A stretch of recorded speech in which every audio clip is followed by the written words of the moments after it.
Jupiter, planet terngebut di tata surya kita ini, berotasi pada porosnya selama 10 jam. Padahal ukurannya paling besar di seantero tata surya dan beratnya 300 kalinya bumi. Sang raksasa gas punya cincin debu dan garis warna-warni di sepanjang permukaannya yang sebenarnya berupa gas. Dan ini adalah bintik merah raksasa, badai ikonik seukuran 2-3 kalinya bumi yang terus bergejolak. Bintik ini juga sangat dalam, kurang lebih mencapai 480 km di atmosfer Jupiter. Berarti setara dengan 40 kali kedalaman Palung Mariana, titik terdalam di laut bumi. Ternyata ukurannya ini jauh lebih besar dari dugaan para ilmuwan. Selama berabad-abad mereka telah berspekulasi tentang bintik merah raksasa. Badai ini mengitari belahan Jupiter bagian selatan. Di pusat badai anginnya relatif tenang, tapi di bagian tepi, kecepatannya bisa mencapai 680 km per jam, atau lebih dari 2 kali lipat kecepatan badai tropis tercepat di planet kita, yang cuma mencapai 280 km per jam. Saat bumi kita diterpa badai tropis, tiupan anginnya sangat kencang, tapi kemudian perlahan mulai melambat, dan akhirnya badai ini akan reda saat mencapai daratan yang padat. Langit Jupiter setebal 70 km. Di situ terdapat sejumlah lapisan awan dan di bawahnya, ilmuwan meyakini ada lautan hidrogen cair. Inti Jupiter diperkirakan ada di bawah lautan ini, tapi kita masih belum tahu persis materi penyusunnya. Sejauh yang kita tahu, Jupiter merupakan planet gas, jadi nggak punya permukaan padat untuk menghentikan terpan badai. Makanya bintik raksasa terus-terusan bergejolak. Ilmuwan memperkirakan ukuran bintik ini terus berubah. Dibandingkan dengan data yang diambil pada tahun 1850, ukurannya sekarang telah menyusut. Dulu, bintik merah raksasa berukuran 3 kalinya bumi. Itu pun sudah berselang sangat lama. Saat mengecil, badai ini semakin menjulang dan warnanya berubah menjadi oranye tua. Mungkin karena reaksi kimia, materi baru bergerak naik dari dasar badai. Bintik merah raksasa bisa terus mengecil hingga menghilang dalam 10-20 tahun ke depan. Tapi kemungkinan akan ada badai serupa di lokasi lain di Jupiter kalau bintik merah raksasa sampai lenyap. Badai ini memang kelihatan sangat dalam, tapi masih lebih dangkal dari terjangan angin yang bertiup di sekitarnya, sehingga semakin memperkuat badai ini. Garis warna-warni Jupiter bisa setebal 3.200 km di bawah puncak awan. Kondisi Jupiter sangat berangin, terutama di bagian atas dan bawah atmosfernya. Bagian tengahnya dinamakan stratosfer, dan kita belum tahu proses apa aja yang berlangsung di dalamnya. Ilmuwan biasanya mengukur kecepatan angin dengan mengamati awan, dan di stratosfernya nggak ada awan. Tapi saat komet Shoemaker-Levy 9 menabrak Jupiter pada tahun 1994, mereka bisa mempelajari struktur dan komposisi komet, serta dampaknya terhadap atmosfer Jupiter. Mereka mendeteksi angin super kuat di dalam stratosfer, yang mencapai 1450 km per jam. Tapi di antara semua planet di tata surya kita, gak cuma Jupiter yang memiliki cuaca ekstrim. Mars memiliki badai debu terkuat di antara ke-8 planet. Dan saat terjadi badai, seluruh permukaan Mars seakan-akan tertutup oleh selimut debu hingga berbulan-bulan. Menurut salah satu teori, badai debu di Mars bisa sangat kuat karena partikel debu di udara menyerap sinar matahari, lalu menghangatkan atmosfernya, dan akhirnya terbentuk kantong udara hangat. Kantong udara ini mulai bergerak ke area yang lebih dingin, kemudian menghasilkan angin yang mampu mengangkat debu dari permukaan Mars. Akibatnya, atmosfer semakin panas dan angin semakin kencang hingga menerbangkan banyak debu. Umumnya atmosfer Mars sangat tipis dan sebagian besar tersusun atas karbon dioksida.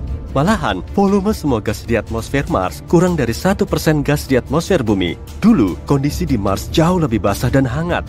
Jadi bisa dibilang, atmosfernya pernah jauh lebih tebal. Lalu terbentuk efek rumah kaca kuat yang memerangkap sinar matahari. Mars juga punya medan magnet yang sangat kuat.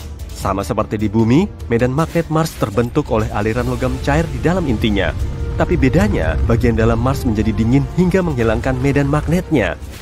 Tanpa medan magnet, planet merah nggak bisa terlindung dari angin matahari. Arus partikel kuat ini mengalir dari matahari kita. Dan sang bintang cuma perlu waktu ratusan juta tahun untuk merenggut sebagian besar atmosfer Mars. Dalam skala kosmik, waktu segitu tentu nggak seberapa lama. Angin di situ bertiup kencang karena pada awal pembentukannya, matahari berputar jauh lebih kencang. Anginnya juga jauh lebih ngebut. Mars yang tadinya bercuaca hangat dan basah, kemudian berubah menjadi dingin dan kering seperti sekarang. Di Mars juga terdapat sejumlah gletser cantik. Gletser ini telah terbentuk selama ratusan juta tahun dan bisa dijadikan petunjuk untuk menyingkap rahasia masa lalu Mars. Rupanya, Mars telah mengalami 6-20 zaman es selama 300-800 juta tahun terakhir. Satelit telah mengambil 60.000 citra batuan Mars dalam berbagai ukuran yang tersebar di seluruh permukaannya. Kalau di Mars cuma ada satu zaman es, batuannya akan mengalami perubahan dari besar menjadi kecil karena terus terkikis. Tapi batu ini tersebar dalam garis serpihan di seluruh permukaan gletser. Masing-masing garis menampilkan perbedaan aliran air karena terbentuk di zaman es yang berbeda. Gletsernya berfungsi seperti kapsul waktu yang di dalamnya terdapat semua gas, batuan, atau mikroba. Maka, ilmuwan bisa memahami perubahan iklim di Mars dan mencari tahu kemungkinan adanya kehidupan yang pernah berlangsung di situ. Mereka juga nggak perlu mengebor jauh ke dalam kerak Mars untuk mencari tahu. Semuanya ada di permukaannya. Kalau bisa menapakkan kaki di Mars pada masa 4 miliar tahun lalu, mungkin kamu akan melihat bencana banjir dahsyat. Ilmuwan meyakini banjir besar itu terjadi karena benturan meteor raksasa. Karena terkena panas, es di permukaan Mars mulai meleleh. Banjir ini kemudian menyebabkan riak dan gelombang besar pada batuan sedimen. Ada juga fitur berbentuk gelombang setinggi lebih dari 9 meter, terpisah sekitar 135 meter. Kondisi cuaca di Saturnus juga terbilang unik. Sambaran kilat di sini bisa 10.000 kali lebih kuat daripada di bumi. Pesawat antariksa Cassini milik NASA mengorbit Saturnus sejak tahun 2004 sampai 2017. Pesawat ini telah merekam kilat kuat yang bisa terlihat di siang hari. Cassini juga merekam bunyi badai kuat yang terlepas ke atmosfernya. Permukaan Saturnus terus-terusan dilanda badai raksasa sejauh 305.000 km. Badai ini hampir mengepung seisi planet. Di kutub utaranya terdapat awan raksasa berbentuk segi enam. Itu sebetulnya pusaran misterius yang berputar beberapa ratus kilometer di atas awan, kemudian meluas ke dalamnya. Tapi Saturnus juga punya sisi yang tenang, sama seperti di Jupiter, Uranus, dan Neptunus. Di planet ini juga sering muncul aurora cantik. Sebagian besar atmosfernya mengandung hidrogen. Sehingga aurora ini cuma terlihat dalam panjang gelombang ultraviolet. Kamu bisa mengamati rona tercerahnya pada senja dan sebelum tengah malam. Di atmosfer kutub selatan Venus terdapat badai raksasa yang terus berpusar. Ukurannya seluas benua Eropa dan kemungkinan telah ada di situ sejak sekian lama. Atmosfer Venus bergerak 60 kali lebih cepat daripada rotasinya. Dan Venus adalah planet terpanas di tata surya kita. Hujan yang mengguyur permukaannya nggak akan bisa meredakan badai karena tetesannya berupa asam sulfat yang langsung menguap sebelum sampai di tanah. Matahari juga memiliki ledakan besar dalam bentuk badai matahari dahsyat. Badai ini membawa radiasi kuat dan partikel debu yang bisa menyebabkan kerusakan parah pada satelit pendeteksi aktivitas matahari. Dan satelit ini memberi kita informasi kalau terjadi masalah. Badai matahari ekstrim sering bikin para ilmuwan kelimpungan. Sekitar 160 tahun yang lalu, suara matahari kuat menyebabkan masalah serius pada komunikasi telegraf global. Kemudian sekitar 30 tahun yang lalu, suara matahari menyebabkan 6 juta orang kehilangan pasokan listrik selama 9 jam.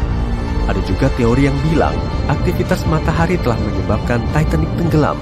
Peristiwa ini juga bertepatan dengan munculnya aurora borealis yang cantik. Sebagian orang meyakini badai matahari mungkin telah mengganggu sistem komunikasi dan navigasi kapal, lalu memunculkan misteri yang gravitasi Jupiter menghancurkan sebuah komet besar, dan itu tidak cukup menghentikan sang monster antariksa. Bencana besar pun terjadi. Pecahannya tidak tersebar, melainkan berbaris dan bergegas menuju Jupiter layaknya rangkaian kereta api. 21 fragmen berdiameter hingga 1,5 km meluncur menembus atmosfer Jupiter. Bola api berkecepatan 60 km per detik membombardir cangkang planet ini. Area di sekitar memanas hingga 27.800 derajat Celcius. Itu lebih tinggi daripada suhu di atmosfer atas matahari dan 312 kali lebih panas dibandingkan suhu yang kamu butuhkan untuk merebus telur. Aku jadi nggak lapar lagi. Dampaknya seperti batu yang dilempar ke kolam. Fragmen meteorit membentuk lubang raksasa di permukaan Jupiter. Zat-zat dari atmosfer yang lebih rendah pun bergerak naik. Proses ini menghasilkan energi yang luar biasa. Aliran api yang super panas tersembur ke stratosfer. Monster-monster ini meninggalkan asap bersinar sepanjang 3.000 km. Itu lebih besar dari jarak antara New York dan Texas. Memar gelap muncul di titik benturan. Ukurannya hampir sebesar bumi. Komet Shoemaker-Levy 9 adalah nama sang penembus atmosfer Jupiter itu. Tabrakan objek antariksa ini terjadi pada Juli 1994. Dunia ilmiah dibuat terkesima. Untuk kali pertama dalam sejarah manusia, bencana sebesar ini berhasil diamati. Serangan itu menimbulkan pertanyaan penting bagi para astronom. Kenapa Jupiter nasibnya buruk? Jupiter diserang komet ribuan kali lebih sering dibanding bumi atau planet lain di tata surya. Oke, mari kita cek. Kamu memutuskan naik kapal antariksa dan pergi ke Jupiter yang misterius. Probe antariksa butuh waktu 2 tahun untuk sampai ke sana, tapi pesawat luar angkasamu lebih cepat. Kamu akan tiba. Oke, perjalanan cuma butuh 1 detik. Jupiter sebenarnya sangat besar. 1.300 planet seukuran bumi bisa muat ke dalamnya. Warnanya pun indah berkat awan gasnya. Planet ini tidak punya permukaan padat, tapi ada noda aneh di permukaannya. Bentuknya mirip mata besar yang bisa memuat 3,5 bumi. Ini badai yang mengerikan. Tingginya 10 kali Everest dan anginnya berhembus hampir 500 km per jam. Badai ini sudah berlangsung selama 350 tahun. Kamu takkan selamat jika naik mobil, tapi untungnya kamu naik pesawat luar angkasa. Jika semua planet di tata surya bergabung menjadi satu planet super, objek baru ini masih 2,5 kali lebih kecil dari Jupiter. Ukuran besar juga memengaruhi gravitasi. Pesawat luar angkasa menggunakan Jupiter sebagai batu loncatan untuk melompat. Gravitasi planet ini meningkatkan kecepatan penerbangan dan membantunya mencapai target lebih cepat. Gravitasi mengubah planet ini menjadi magnet bagi komet, asteroid, dan puing-puing antariksa berbahaya. Jupiter adalah pahlawan supernya luar angkasa. Perisai gravitasinya menerima atau membelokkan monster antariksa yang terbang ke tata surya bagian dalam. Dinosaurus mungkin tidak setuju, tapi kita akan membahasnya nanti. Bagaimana jika Jupiter tiba-tiba ditelan mesin vakum raksasa? Cuma satu hal yang pasti, kita akan punya masalah besar. Tanpa perisai raksasa ini, ribuan komet dan asteroid akan menyerang planet kita jauh lebih sering. Sebagian besar akan terbakar di atmosfer atau karena ukurannya nggak terlalu besar jadi nggak ngaruh ke kita. Tapi ada juga komet dan asteroid yang lebih besar, yang begitu bertabrakan dengan bumi, kamu bisa berpamitan dengan semua kehidupan di sini. Misalnya pada tahun 2009, sebuah benda langit menabrak Jupiter. Memar yang ditinggalkan seukuran Samudra Pasifik. Seram jika membayangkan jejak seperti apa yang akan ditinggalkannya di planet kita. Kemungkinan besar bumi akan berubah jadi bola api. Tapi penelitian terkini dari para astronom menunjukkan bahwa Jupiter juga tidak terlalu baik. Sebaliknya, Jupiter adalah planet jahat berketapel yang menembakkan komet ke bumi. Seorang fisikawan memakai simulasi komputer. Dia menemukan bahwa Jupiter punya kecenderungan membelokkan dan mengirimkan komet ke bumi. Raksasa ini menarik benda yang berpotensi berbahaya, tapi tidak melulu melindungi kita. Jupiter sudah berkali-kali mencoba menghancurkan planet kita. 66 juta tahun lalu, objek antariksa berukuran 16 km menabrak bumi. Energi dari tabrakan membuat permukaan bumi terbakar. Gempa bumi dan tsunami besar terjadi. Hujan berapi turun dari langit di bumi. Jutaan ton puing dan debu menyebar di atmosfer. Sinar matahari pun menjadi terhalang. Musim dingin nuklir dimulai. Bencana ini menyebabkan kepunahan dinosaurus. Para ilmuwan menamai penjahat luar angkasa ini sebagai penabrak Chicxulub. Simulasi komputer para ilmuwan di Universitas Harvard menunjukkan dari mana asalnya. Chicxulub bukanlah asteroid, melainkan komet. Berarti intinya bukan batu dan logam, melainkan es, debu, dan gas beku. Agak mirip bola salju kotor yang terbang menembus luar angkasa. Meteorit ini awalnya tak mengincar bumi, tapi Jupiter mengubah jalurnya. Komet itu pun dilempar ke arah kita. Pada tahun 1770, komet Lexell muncul di dekat bumi. Planet kita dan objek ini hanya terpisah jarak 2,2 juta kilometer. Agak dekat dalam hitungan luar angkasa. Komet Lexell lebih dekat ke bumi dibanding komet lain dalam sejarah manusia. Objek ini bisa menghentikan kehidupan di bumi. Komet ini terbang terlalu dekat ke Jupiter, dan planet raksasa itu menangkap dan mengirimnya ke kita. Jelas ini bukan aksi terpuji dari pahlawan super yang bertugas melindungi tata surya. Setelah 3 tahun, komet itu melewati kita. Terbang 2 kali mengitari matahari dan kembali ke Jupiter seperti bumerang. Kali ini raksasa itu mendorong komet ini keluar dari tata surya. Tapi jangan salahkan Jupiter. Para ilmuwan meyakini tanpa planet gas raksasa ini kehidupan di bumi kemungkinan besar takkan pernah ada. Jupiter mengirim meteorit ke arah bumi yang membawa molekul organik dan air. Meteorit ini ibarat fondasi kehidupan awal di bumi. Tak ada yang tahu kalau komet datang dengan bawaan berharga tanpa Jupiter dan gravitasi berbahayanya. Kalau kamu terbang jauh dari bumi ke tengah tata surya, kamu akan melihat matahari. 8 planet terbang mengitari bintang ini. Ada sabuk berisi lebih dari 1 juta asteroid di antara Mars dan Jupiter. Satu teori mengatakan pada awal-awal keberadaan tata surya hanya matahari yang ada di sini. Awan batu dan debu mengelilinginya. Partikel-partikel ini menarik satu sama lain dan membentuk planet dalam jutaan tahun. Jupiter tidak menginginkan tetangga baru. Gravitasi kuatnya mencegah bebatuan dan debu bersatu menjadi planet. Semua tetap berbentuk asteroid dan berkumpul dalam bentuk sabuk di dalam tata surya. Jika semua asteroid ini bergabung menjadi satu planet, akan ada objek kosmik yang beratnya hanya 4% massa bulan.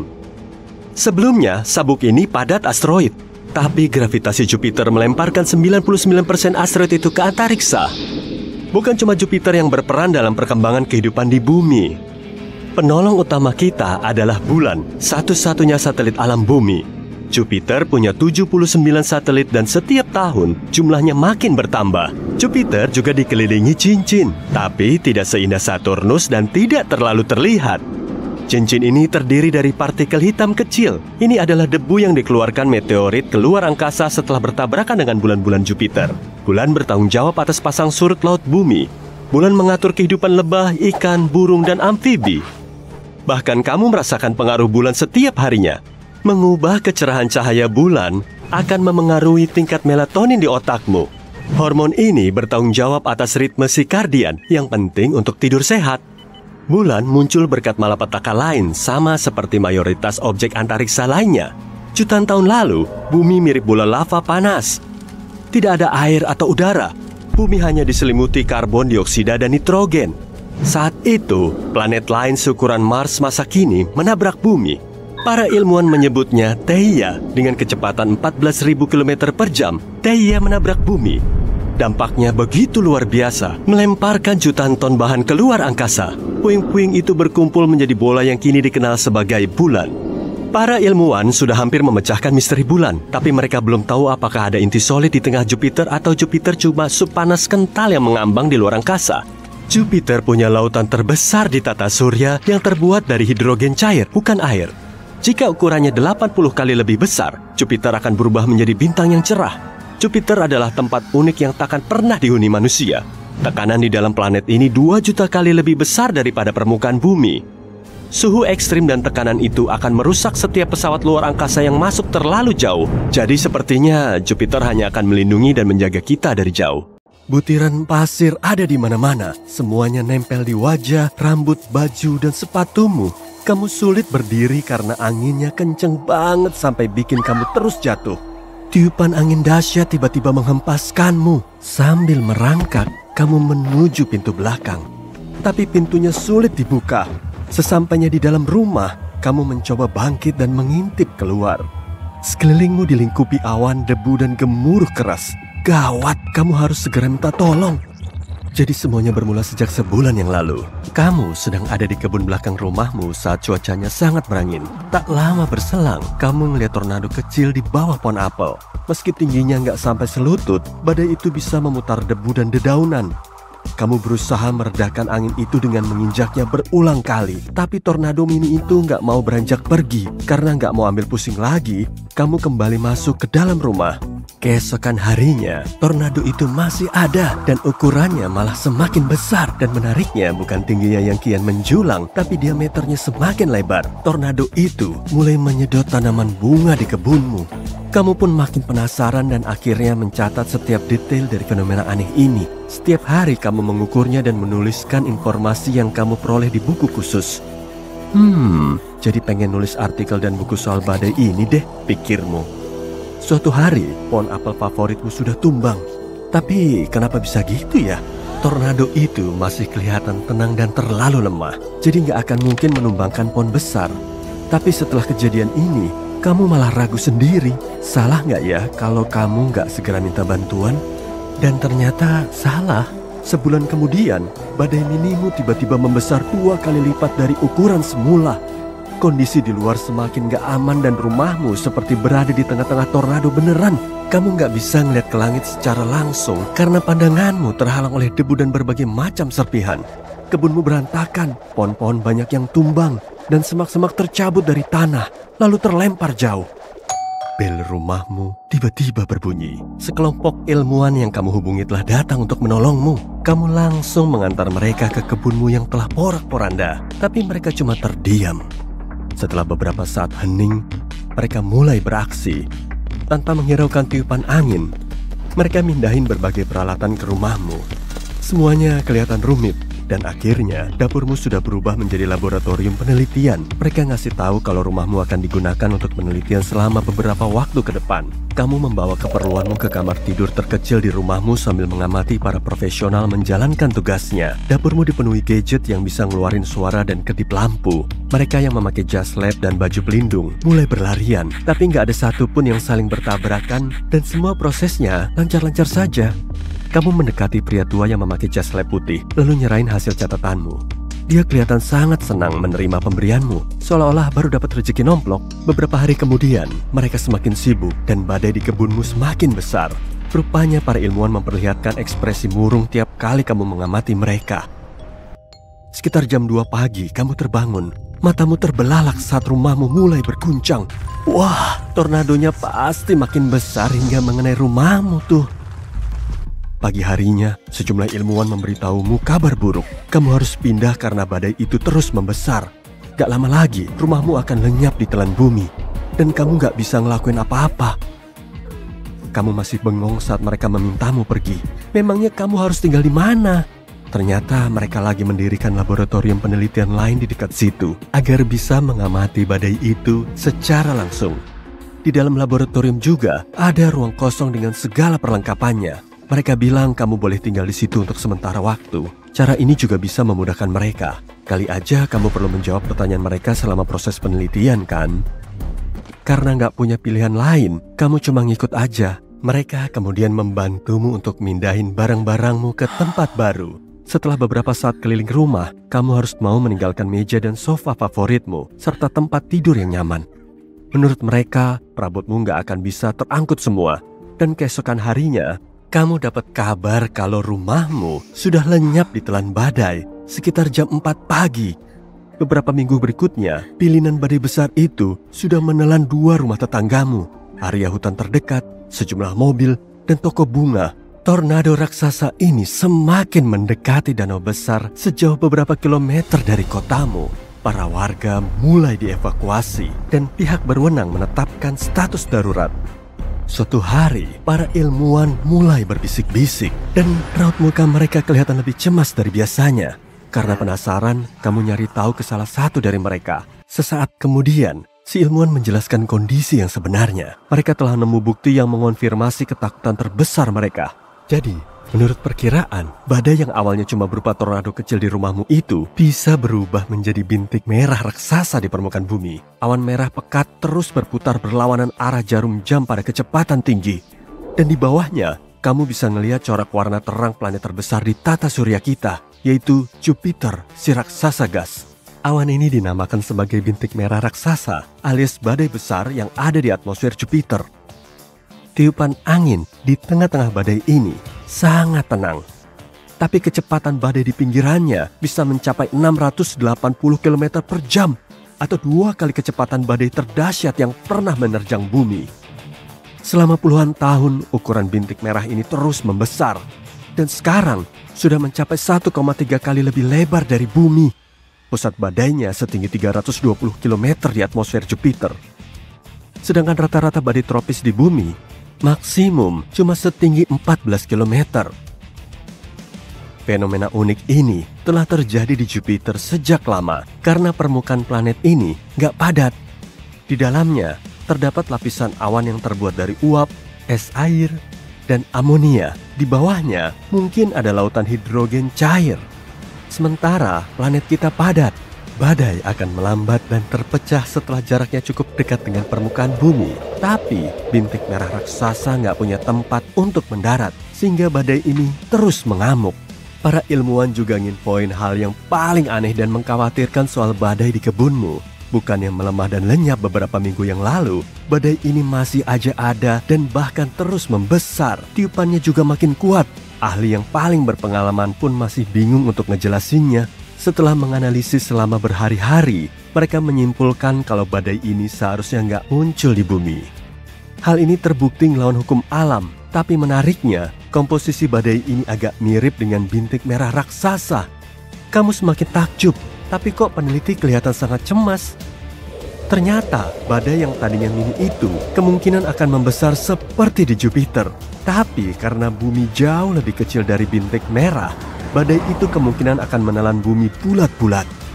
Saat membesar, badai ini akan menyapu pemukiman, hutan, dan jalan raya. Selain itu, kekuatannya juga makin dahsyat. Orang-orang harus meninggalkan rumah dan dievakuasi ke tempat yang relatif aman.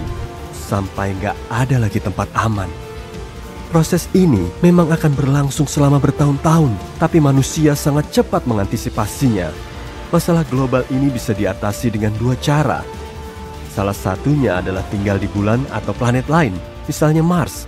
Tapi prosesnya sangat panjang, dan badai ini akan menguasai sisi planet sebelum pesawat luar angkasa pertama bisa mengangkut manusia keluar bumi. Cara lainnya yaitu para ilmuwan perlu nyoba menghentikan badai tersebut. Ada teknologi efek kacamata hitam. Miliaran ton gas padat dimasukkan ke atmosfer. Gas ini menyerap cahaya matahari, kemudian mendinginkan air laut yang ternyata menjadi mesin dari berbagai macam badai. Mereka masih belum yakin kalau cara ini akan ampuh mengatasi badaimu, karena badai itu gak terbentuk di laut, tapi di kebunmu. Angin terkencang yang menerpa bumi memang selalu dikait-kaitkan dengan siklon tropis ya. Pada tanggal 10 April 1996, siklon tropis Olivia menyapu Pulau Barrow di Australia Barat. Siklon ini termasuk dalam badai tropis kategori 4. Kecepatannya mencapai 408 km per jam. Nah kan, bahkan lebih ngebut dari mobil balap Formula One. Nggak kebayang deh. Pasti ngeri banget ya kalau badai ini sudah mengamuk. Yang lebih kuat dari Olivia juga ada loh, tornado. Udara di dalam pusaran tornado bisa bergerak secepat 480 km per jam. Tapi sayangnya, belum ada metode yang benar-benar bisa digunakan untuk mengukur kecepatannya. Instrumen pengukur cuaca juga selalu gagal menunjukkan hasil yang akurat. Dan pastinya, kamu tidak akan bisa dong mengukurnya dengan cara mengemut jari telunjuk lalu mengacungkannya ke arah angin. Memangnya kamu mau tanganmu buntung karena diterpa badai? Ups, bisa lebih parah dari itu sih. Coba simak dulu deh kisaran kecepatannya. Badai salju biasa bertiup pada kecepatan 56 km per jam atau lebih. Kalau badai petir ganas bisa mencapai 80 hingga 105 km per jam. Lain halnya dengan badai tropis kuat, karena bisa bergerak pada kecepatan lebih dari 120 km per jam. Kalau sudah ngebut sampai 644 km per jam, bentar-bentar, memangnya ada ya yang sengebut itu? Ada dong, tapi kita perlu mendarat di Jupiter dulu untuk menyaksikannya. Kamu tahu bintik merah raksasa di Jupiter kan? Badai raksasa ini bergejolak di belahan selatannya. Bagian atasnya menjulang hingga lebih dari 8 km. Pastinya lebih tinggi dari puncak awan yang ada di sekitarnya. Diameternya saja 3 kalinya bumi. Pada tahun 2017 lalu, probe antariksa Juno milik NASA berhasil mengumpulkan sejumlah data yang berkaitan dengan bintik merah. Monster badai ini ternyata telah melanda atmosfer bawah Jupiter hingga 322 km. Itu sih 30 sampai 100 kali lebih dalam dari samudra terdalam di planet kita. Tapi, angkanya kemungkinan besar tidak akurat. Jadi, akar badai yang sebenarnya bisa jauh lebih ke bawah lagi. Suhu di bintik merah raksasa lebih dingin dari suhu di atmosfer lain. Sedangkan suhu di lapisan atas awan Jupiter minus 150 derajat Celcius. Semakin mendekati inti planet akan semakin panas suhunya. Nah, kalau bagian terpanas Jupiter ada di atmosfernya, lebih tepatnya di atas bintik merah raksasa, suhunya bisa mencapai 1300 derajat Celcius. Jelaslah lebih panas dari lava di planet kita. Kondisi badai dan turbulensi ekstremnya menghasilkan gelombang gravitasi sekaligus bunyi. Gelombang inilah yang mungkin menyebabkan suhunya super panas. Bahkan, bagian bawah si bintik merah ini lebih panas daripada bagian atasnya. Kecepatan di pusat badai memang tidak seberapa sih, tapi kalau kamu sampai berani kongko di area tepinya, siap-siap saja kena amukan badai secepat 480 sampai 680 km per jam. Itu sih lebih kencang dari tornado di bumi. Untuk lebih jelasnya, coba bayangkan ini. Tiupan angin di planet kita yang tidak sampai 100 km per jam pun bisa loh mengangkat orang seberat 80 kg dari tanah. Nah, kalau kecepatannya naik sampai 120 km per jam, akan mampu membuat pepohonan tercabut dari tanah, atap rumah terlepas dari kerangkanya, bingkai jendela berserakan, dan rumah rakitan porak-poranda. Kalau ngebut lagi sampai angka 240 km per jam, mobil pun bisa berterbangan. Itu pun masih belum seberapa jika dibandingkan dengan bintik merah raksasa. Memangnya antisiklon seganas itu bisa terjadi di bumi ya? Tidak kok. Aku lega sekali mengetahui fakta ini. Kondisi di planet kita tidak cukup unik kok untuk memicu terbentuknya badai ini. Meski begitu, para ilmuwan harus menghadapi banyak tantangan saat mencoba meneliti bintik merah raksasa ini. Penyebab utamanya ya kondisi di Jupiter. Planet bongsor ini hampir 1000 kali lebih besar dan 300 kali lebih berat dari bumi. Jelaslah, namanya juga raksasa gas. Sudah pasti sebagian besarnya terdiri dari, coba tebak, cakep! Di sekitar inti Jupiter terdapat lautan hidrogen cair. Sebagian besar atmosfernya juga mengandung hidrogen dan helium. Artinya, permukaan Jupiter tidak padat. Tahu sendirilah ya, badai cuma bisa ditaklukkan dengan permukaan tanah yang padat. Karena tidak ada gesekan, badai ini pun telah bergolak selama berabad-abad. Gas panas yang terdapat di atmosfernya selalu bergerak, naik, turun, dan berputar. Seperti di planet kita kan, saat gas panas dan gas dingin saling bertemu, kemudian menyatu, terbentuklah badai raksasa yang terus berpilin. Menurut prediksi para astronom, sekumpulan badai besar dulunya saling menyatu dan membentuk bintik merah raksasa. Sekarang pun masih mengamuk dengan menarik gas dingin yang ada di bawahnya serta gas panas yang bertiup di atasnya.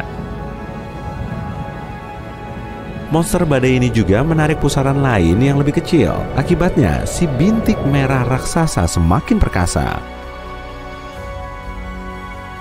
Namun demikian, awan tebal di Jupiter menghalangi pandangan kita untuk menembus atmosfer bawahnya. Jadi, kita tidak bisa melihatnya. Bahkan, selama puluhan tahun, para astronom telah menduga-duga serangkaian objek yang mungkin bersemayam di bawah bintik merah raksasa. Mungkin gunung api raksasa? Enggak lah, Jupiter kan berupa gas, makanya tidak punya retakan kerak. Planet ini juga melepaskan material panas membara dari intinya. Beberapa teori mencoba menjelaskan tentang alasan dibalik warna khasnya itu. Dari keputihan dan salmon pucat sampai oranye dan merah bata. Menurut sebagian ilmuwan, warna itu muncul karena area di bawah bintik merah raksasa, tepatnya di dekat permukaan.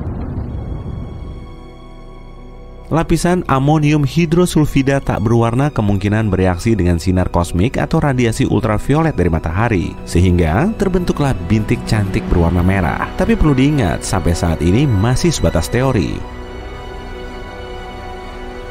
Mereka telah mengamati bintik merah raksasa sejak tahun 1830-an. Badai ini pertama kali terlihat pada tahun 1665 dan dijuluki sebagai bintik permanen. Dengan kata lain, umurnya sudah hampir 400 tahun. Dan anehnya, sejak awal abad ke-21, ukurannya terus mengecil. Pada tahun 2019 lalu, bagian tepinya mulai mengelupas, melepaskan serpian kecil lalu menghilang. Kalau hal ini terus terjadi, bintik merah raksasa akan berbentuk lingkaran pada tahun 2040 atau mungkin benar-benar menghilang. Tidak cuma mengecil, badai ini juga semakin tinggi dengan warna oranye yang semakin pekat. Entahlah, belum diketahui alasannya. Bisa saja karena reaksi kimia saat ada materi baru yang naik menuju atmosfer atas. Di tata surya kita, bintik merah raksasa memang paling sering disebut-sebut, tapi ada juga loh badai lainnya. Di Jupiter pun ada bintik merah kecil yang kurang dikenal. Antisiklon ini berukuran lebih kecil. Iya, kecil untuk ukuran badai, pastinya yang tidak sebesar bintik merah raksasa. Meski kecil, bintik ini kurang lebih seukuran bumi. Dan baru-baru ini, kecepatan tertingginya telah naik hingga 644 km per jam. Badai sebesar planet kita juga bergejolak di planet Saturnus, namanya bintik putih raksasa. Ekornya berupa awan putih yang mengitari planetnya. Badai ini muncul tiap 30 tahun sekali saat belahan utara Saturnus condong ke arah matahari. Badai ini memang berasal dari bintik, kemudian terus memanjang. Para astronom menyimpulkan, bintik putih raksasa sebenarnya berupa sekumpulan badai petir yang sangat besar. Di puncaknya, petir bisa menyambar lebih dari 10 kali per detik. Memangnya, apa sih yang paling misterius dari raksasa putih ini? Sumber energinya dong. Sebagian ilmuwan beranggapan energinya didapat dari matahari. Sebagian lainnya berargumen pola awan badai tersebut cuma bisa terbentuk kalau ada sumber panas internal, sehingga memberinya kekuatan. Bintik gelap raksasa terdapat di Neptunus. Badai masif ini terbentuk di area yang tekanan udaranya tinggi, tidak seperti di bumi. Badai di Neptunus cuma muncul saat tekanannya rendah. Di sekitar tepinya, kecepatan angin bisa mencapai 2100 km per jam. Dan sampai saat ini, para astronom telah mengidentifikasikan 6 bintik gelap di Neptunus. Badai kuat ini terbentuk jauh di dalam atmosfer Neptunus, dan semakin gelap warna badainya, akan semakin terang awan metana yang mengitarinya. Di Saturnus juga ada badai berukuran jumbo yang sangat mirip dengan badai tropis atau taifun di bumi. Di sekelilingnya terdapat mata badai dan awan spiral. Tapi, badai tropis di bumi tidak ada apa-apanya karena badai di planet bercincin itu berukuran raksasa. Diameter mata badainya saja mencapai 2000 km. Awan cerah di dekat tepi badai bergerak dengan kecepatan 530 km per jam. Dan menariknya, badai ini berbentuk segi 6. Karena inilah dikenal sebagai heksagon. Saat pertama kali mengamati foto badai yang berpilin, para astronom memotretnya lagi. Yah, karena terlihat sangat mirip dengan badai di bumi. Hanya saja mata badai yang berpusar di Saturnus hampir 20 kali lebih besar dari mata badai terbesar di bumi. Kecepatannya juga 4 kali lipatnya badai tropis di planet kita. Atmosfer Saturnus mengandung sedikit uap air dan badai ini berbentuk segi 6. Sampai sekarang pun belum ada yang bisa menyingkap misterinya. Tidak seperti siklon tropis di bumi yang terus berpindah, badai di Saturnus tetap bergerak di tempatnya. Tidak ada yang tahu pasti alasannya, tapi badai ini cuma bergerak di kutub utara Saturnus. Memangnya di sana ada Santa? Woi, bangun woi. Jangan tidur dulu, dengerin deh. Ada sinyal FM 5 detik yang berasal dari salah satu satelit Jupiter. Kamu langsung meraih ponsel untuk memberitahu rekan-rekanmu. Mereka keheranan saat mencerna informasi darimu dan bergegas menuju ke lab. Selama bertahun-tahun, kamu telah bekerja sebagai ilmuwan di probe Juno yang menjelajahi Jupiter. Tapi baru kali ini kamu bisa mengamati fenomena seunik ini. Ganymede merupakan satelit terbesar Jupiter sekaligus yang terjumbo di seantero tata surya kita. Kalau saja nggak ngorbit Jupiter, statusnya akan berubah menjadi planet. Malahan, ukurannya lebih besar dari Merkurius dan Pluto. Tapi uniknya, Ganymede punya medan magnet. Umurnya sudah 4,5 miliar tahun, atau kurang lebih setua Jupiter. Untuk mengorbit planetnya, Ganymede perlu waktu selama 7 hari di bumi. Semua rekanmu sudah mengerumuni laboratorium dan gak sabar ingin menyaksikan rekaman sinyal yang berasal dari luar angkasa itu. Mereka juga ikut menerka-nerka, mencoba mencari tahu sumbernya. Sekitar 40% permukaan Ganymede gelap dan diselimuti banyak kawah, tapi 60% sisanya terang. Di situ terdapat formasi geologi yang mungkin disebabkan oleh aktivitas tektonik atau pelepasan air dari bawah permukaannya. Para ilmuwan telah mendeteksi lapisan oksigen tipis yang terperangkap di atmosfer Ganymede. Suhu di sana sangat dingin, yaitu antara minus 110 sampai minus 130 derajat Celcius. Mereka juga masih belum tahu banyak soal aktivitas dan jenis unsur kimia yang tersimpan di dalamnya. Kemudian, beberapa rekanmu mencoba mensimulasikan kondisi yang sama seperti saat bunyi ini ditransmisikan, lalu menunggu sampai berjam-jam. Tapi hasilnya nihil. Mungkin tadi cuma kebetulan. Kamu langsung menuju sistem kontrol untuk mengaktifkan wahana antariksa Juno. Misi ini bertujuan untuk mengamati gravitasi, medan magnet, atmosfer, dan evolusi Jupiter.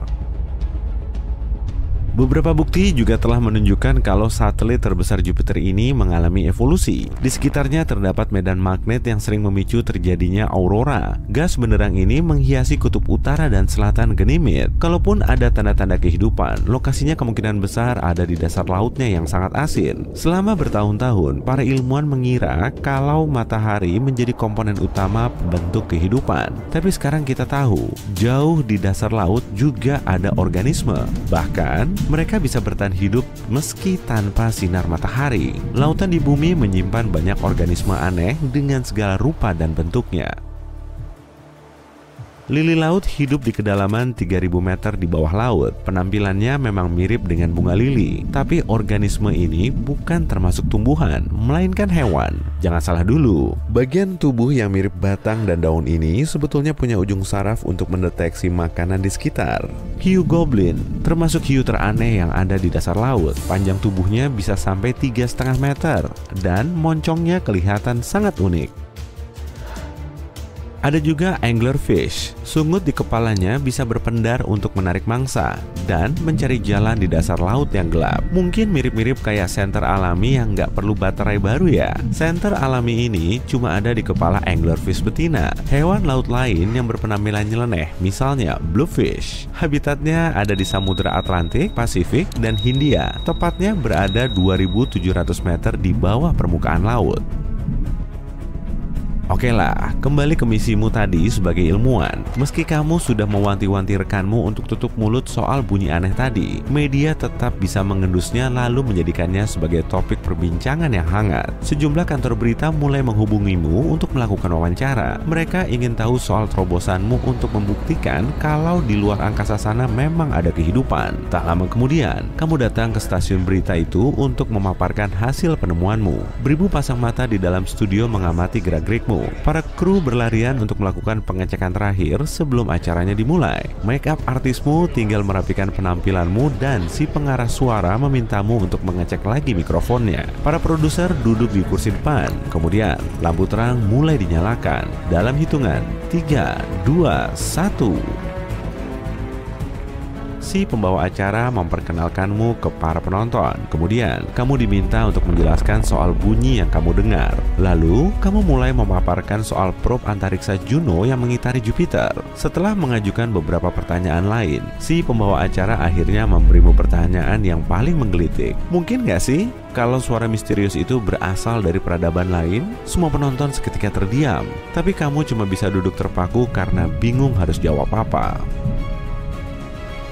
Di dasar laut masih ada kehidupan loh. Meski tekanannya 1000 kali lebih kuat daripada permukaan laut. Alga yang notabene merupakan makanan bagi para hewan laut nggak termasuk dalam menu pilihan para hewan laut dalam. Karena di bawah sana sangat minim cahaya matahari. Banyak penghuni bawah laut harus mengasup sisa makanan yang tenggelam. Suhu dingin dan tekanan kuat juga telah mengubah struktur sel di dalam tubuhnya, membuatnya lebih tahan banting dari ikan pada umumnya. Bakteri punya caranya sendiri untuk bertahan hidup. Penelitian menunjukkan organisme ini mengasup gas dan bahan kimia seperti sulfur dan karbon dioksida, metana, dan hidrogen terlepas saat lempeng tektonik saling bergesekan. Sejumlah bakteri juga mengasup gas tersebut. tardigrade atau beruang laut termasuk hewan mikroskopis yang bisa bertahan hidup dalam kondisi ekstrim. Habitatnya ada di gunung berapi, gletser beku, dan bahkan di luar angkasa. Nah, bisa jadi di Ganymede juga ada tanda-tanda kehidupan. Saat kamu memaparkan teorimu, para penonton mendengarkan dengan hikmat. Kamu juga menambahkan kalau kamu belum yakin soal asal-muasal suara unik tadi. Bisa jadi itu dihasilkan peradaban lain, atau mungkin cuma fenomena alam biasa. Tapi bukan berarti di dasar lautan Ganymede nggak mungkin ada organisme aneh dan unik. Bisa aja kan kalau di dalamnya juga ada monster legendaris seperti Kraken atau Leviathan. Atau mungkin ada ikan berkepala dua yang bisa berpendar, ikan bertentakel dan bersirip jumbo, kepiting raksasa. Jenis bakterinya juga mungkin sebanyak di bumi. Dan kalaupun ada, tumbuhan di sana kemungkinan sangat kokoh dan bisa menahan suhu sampai 0 mutlak. Hewan yang mendiami satelit Jupiter ini juga mungkin sebesar paus biru atau sekecil plankton. Setelah wawancara, kamu kembali ke lab untuk mengecek rekamanmu lagi. Tapi di tengah perjalanan, ada poster yang menampilkanmu dan tulisan, "Memangnya kita nggak sendirian?" Widih, kamu sudah jadi orang terkenal tuh.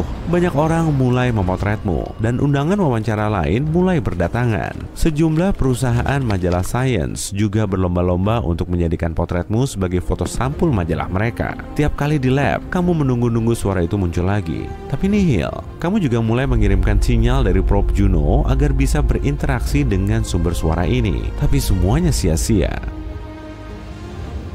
Kamu tertidur lagi di meja kerjamu, tapi tiba-tiba kamu terbangun di tengah malam. Mungkin ada yang sudah kamu lewatkan? Setelah membuat kalkulasi lagi, kamu baru nyadar kalau jawabannya ternyata sudah ada di hadapanmu. Suara itu nggak berasal dari peradaban lain, tapi dari elektron. Tiap planet menghasilkan suaranya sendiri. Nah, suara ini terbentuk saat partikel bermuatan dari angin surya dan magnetosfer planet saling berinteraksi. Fenomena serupa juga terjadi di Ganymede. Elektron di medan magnetnya saling berinteraksi dengan cara yang aneh, kemudian ditangkap oleh probe. Akibatnya, sejumlah frekuensi yang kurang rata makin menguat. Duh, kamu jadi malu sendiri deh. Sebelum fajar menyingsing, kamu segera mengabarkan berita ini ke rekanmu. Agensi yang tadi mewawancaraimu segera bikin pernyataan resmi yang isinya peradaban lain nggak berinteraksi dengan kita. Kamu cuma bisa terduduk di ruang kerjamu sambil menunggu peristiwa yang selanjutnya bakal terjadi. Menurut prediksi, satelit Jupiter lain, Europa, juga bisa menyokong kehidupan. Di dalamnya terdapat inti besi, mantel, dan lautan asin yang volumenya mencapai 2 kali lautan di bumi. Dan sama seperti di Ganymede, lautan Europa berada di bawah kerak es. Para ilmuwan mengklaim kemungkinan Europa juga punya gunung berapi aktif dan sejumlah bakteri tahan banting. Dengan kandungan air, bahan kimia, dan sumber energi spesifik yang cukup, Europa bisa menghasilkan kehidupan. Tapi kemungkinan di sana cuma ada mikroba kecil.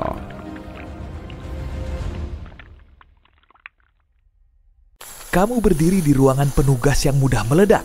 Satu percikan saja bisa menyebabkan ledakan yang sangat kuat sampai-sampai semua jendela dan pintu akan pecah dan menciptakan kobaran api besar. Dan kamu memegang korek. Kamu butuh target yang lebih besar dari ruangan ini. Gimana kalau area gas terbesar di seluruh tata surya? Jupiter. Ini adalah planet kelima dari matahari sekaligus planet terbesar di tata surya.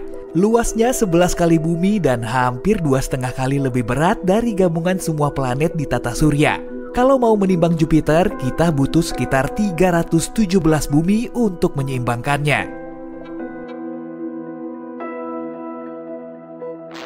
Tapi yang terpenting, di atmosfer Jupiter terdapat banyak metana.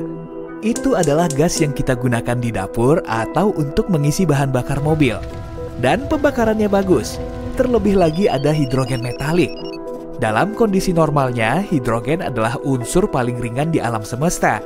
Tapi di Jupiter, hidrogen berada pada tekanan berat, lebih dari 400 juta atmosfer. Sebagai perbandingan, di bumi kamu merasakan tekanan 1 atmosfer. Jadi kalikan saja 400 juta. Hidrogen di sana mengalami tekanan seberat itu sampai bentuknya kayak logam cair.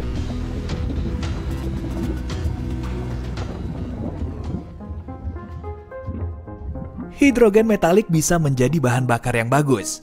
Itu akan memberi energi 20 kali lebih banyak daripada pembakaran hidrogen biasa. Jadi di Jupiter bisa lebih seru kalau mau nyalain korek. Oke, berangkat! Masalah pertamanya adalah jarak. Jupiter memang cuma berjarak satu planet dari kita, tapi jalurnya terhalang oleh sabuk asteroid di belakang Mars. Sabuk asteroid itu penuh puing-puing batu raksasa. Rata-rata, masing-masing asteroid bisa selebar jarak dari Los Angeles ke Las Vegas. Bayangkan, batu seukuran negara bagian.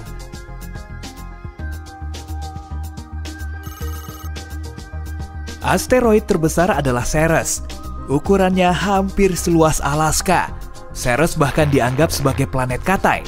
Dan perjalanan berbahaya ke Jupiter ini memakan waktu sekitar 650 hari. Berarti kamu harus menghabiskan hampir 2 tahun yang membosankan di pesawat antariksa. Sebagai perbandingan, waktu terlama yang pernah dihabiskan astronot di pesawat antariksa adalah 84 hari. Tapi kamu boleh kok bawa koleksi DVD favoritmu dan beberapa kantong popcorn. Kamu juga boleh tidur setelah hari yang melelahkan di tempat kerja.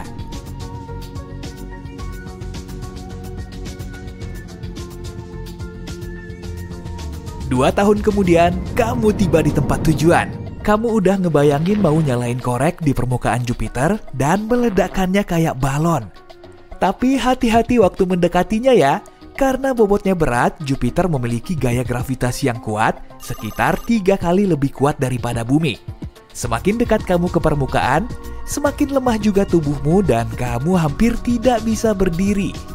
Bobot maksimal yang bisa kamu angkat di sini juga 3 kali lebih kecil. Korek yang kamu pegang pun sudah terasa lebih berat.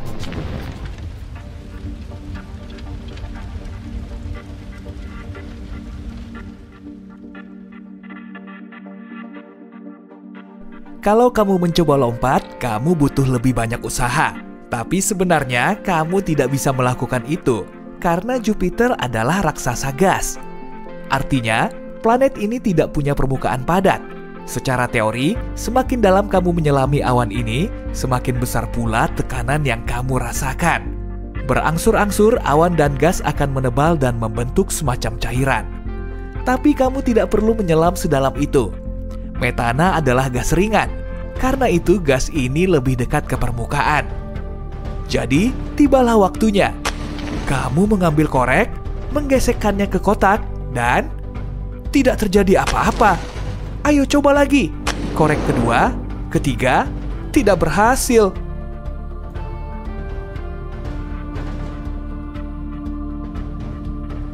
Oke, ada pemantik api di ranselmu. Kamu melepas katupnya sampai maksimal dan tidak terjadi apa-apa juga. Ternyata kamu butuh 3 komponen untuk memulai proses pembakaran. Pertama adalah bahan bakar. Untungnya ada cukup metana dan hidrogen metalik di Jupiter untuk meledakkan seluruh planet dalam beberapa detik. Komponen kedua adalah sumber pembakaran, yakni daya awal yang akan memulai proses pembakaran. Bisa berupa percikan, listrik, atau korek yang kamu punya.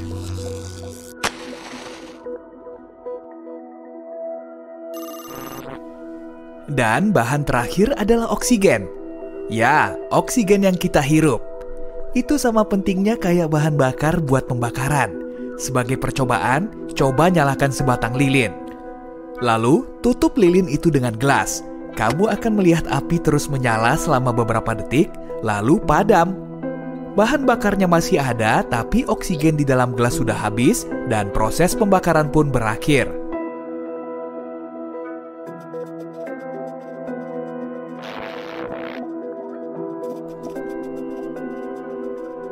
Hal yang sama terjadi di Jupiter. Tidak akan ada api di sana karena tidak ada oksigen. Dan kamu bahkan tidak perlu terbang ke sana untuk mencari tahu hal itu. Dari bumi, kita bisa melihat ratusan ribu meteorit kecil jatuh di Jupiter. Penyebabnya adalah sabuk asteroid di dekatnya. Saat menabrak atmosfernya, meteorit mulai terbakar. Dan itu tidak langsung meledakkan seluruh planet.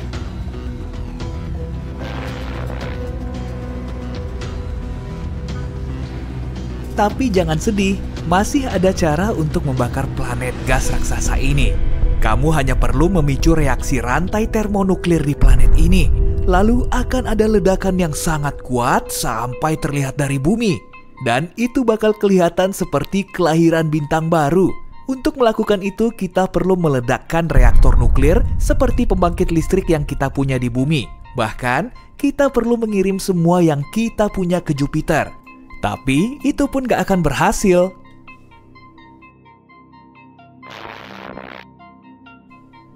Asteroid besar saat menabrak planet ini menyebabkan ledakan yang jauh lebih besar. Pada tahun 2009, sebuah meteorit seukuran 5 lapangan sepak bola menabrak Jupiter. Ledakannya sudah seperti ledakan 5 miliar ton TNT.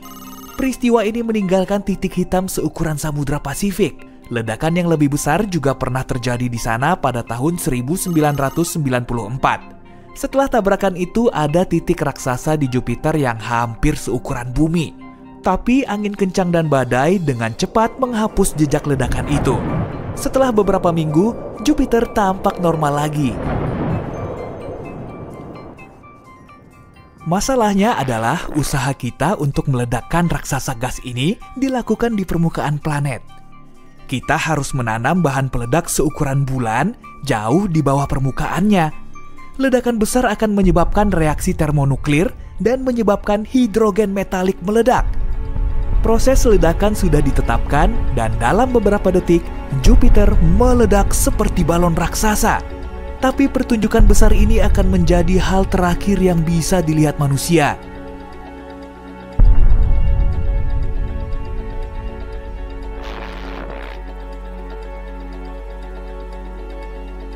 Ledakan itu akan mengganggu stabilitas orbit bumi dan planet lain.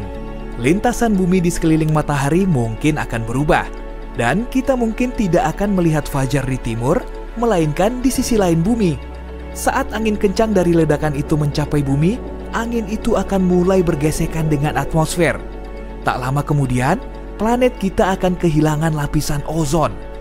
Ozon adalah pelindung kita dari radiasi matahari. Karena ozon sudah lenyap, kita harus sembunyi di bawah tanah seumur hidup. Tapi ini pun tidak bisa melindungi kita.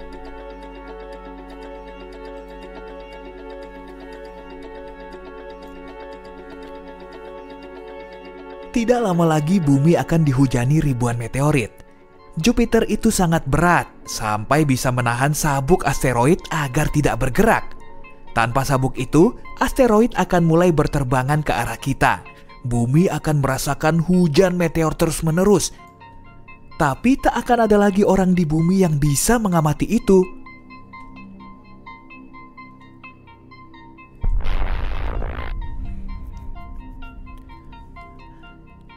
Ledakan Jupiter bisa dibandingkan dengan supernova. Bahkan Jupiter bisa dibilang bintang. Andai ukurannya sedikit lebih besar dan bobotnya lebih berat, planet itu akan mulai menyusut. Tekanan intens di inti planet ini akan memulai reaksi termonuklir. Akhirnya Jupiter akan berubah menjadi katai coklat dan bobotnya akan menjadi 50 kali lebih berat daripada yang sekarang. Tapi karena bobotnya tidak cukup untuk melakukan itu, Jupiter terkadang disebut bintang gagal.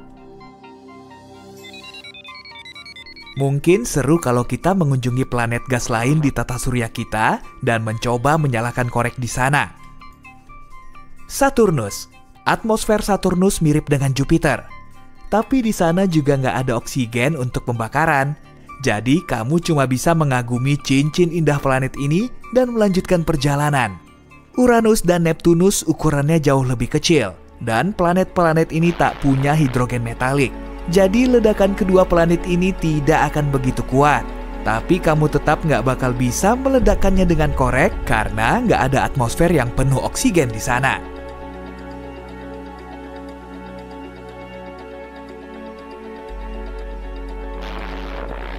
Tapi ada satu planet yang bisa diledakkan dengan korekmu. Planet itu adalah GJ1132b dan jaraknya 39 tahun cahaya.